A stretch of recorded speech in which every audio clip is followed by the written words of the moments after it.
हाथ में मेरे गन तो नहीं है, लेकिन मैं बोल रहा हूँ जो मेरा ईमान कहता है, जो मेरे नबी ने तालीमात दी, जो कुरान में पढ़ा, मैं वो करने निकला हूँ। इस बंदे ने मुझे बताया कि गलत हो, कम से कम बोलो, ताकि क़यामत वाले दिन ये ना कोई बोले कि ये उल्लू का पट्टा बड़वा चुप करके बैठा हुआ था और हमारे सामने मुल्क में ज्यादतियां हो रही थी।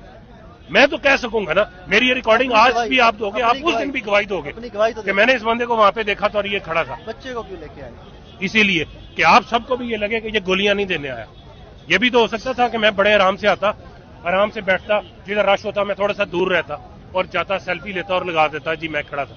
सबसे अपनी मेरी जिंदगी की सबसे कीमती चीज ये मेरा बेटा है, इसको मैंने आगे बिठाया हुआ इसी रास्ते के ऊपर, जिधर से खुदा ना कोई आएगा तो यहां से चल के जाएगा।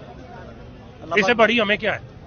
जो 1947 में हमने अपनी बहनों की इज्जतें लुटाई थी ना, वो जाया ना जाए।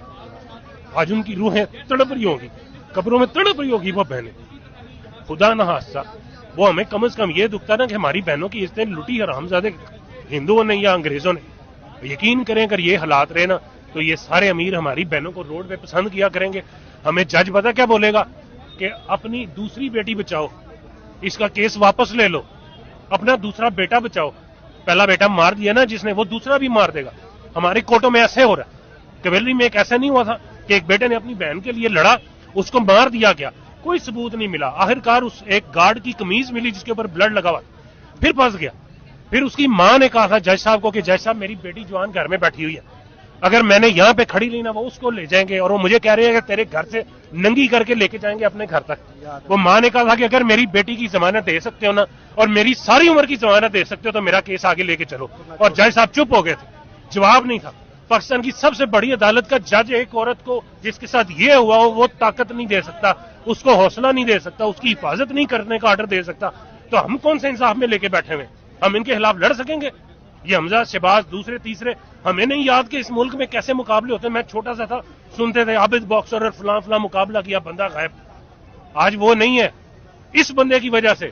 इसलिए थोड़ी कि हमारे पास टेक्नोलॉजी आ गई है, इसलिए थोड़ी कि हमारे पास आईफोन आ गया 2-2 लाख रुपए का, इसलिए कुछ नहीं हुआ। ये सारा कुछ वही है। सिर्फ इस बंदे ने इतनी समझ दे दी है कि जो गलत करेगा उसको बोलो, कम से कम बोलो। मैं निकला हूं ना बोलने के लिए, मैं हाथ में मेरे गन तो नहीं है, लेकिन मैं बोल रहा हूं जो मेरा ईमान कहता है, जो मेरे नबी ने तालीमात दी, जो कुरान में पढ़ा, मैं वो करने निकला हूं। इस बंदे ने मुझे बताया कि गलत हो, कम से कम बोलो, ताकि क़यामत वाले दिन ये ना कोई बोले कि ये उल्लू का पट्टा बड़वा चुप करके बैठा हुआ था और हमारे सामने मुल्क में ज्यादतियां हो रही थी। मैं तो कह सकूंगा ना, मेरी ये रिकॉर्डिंग आज भी आप दोगे, आप उस दिन भी गवाही दोगे कि मैंने इस बंदे को वहां पे देखा था और ये खड़ा था। बच्चे को क्यों लेके आए? इसीलिए कि आप सबको भी ये लगे कि ये गोलियां नहीं देने आया। ये भी तो हो सकता था कि मैं बड़े आराम से आता, आराम से बैठता, जिधर रश होता मैं थोड़ा सा दूर रहता और जाता, सेल्फी लेता और लगा देता जी मैं खड़ा था। सबसे अपनी मेरी जिंदगी की सबसे कीमती चीज ये मेरा बेटा है, इसको मैंने आगे बिठाया हुआ इसी रास्ते के ऊपर, जिधर से खुदा ना कोई आएगा तो यहां से चल के जाएगा। इससे बड़ी हमें क्या है?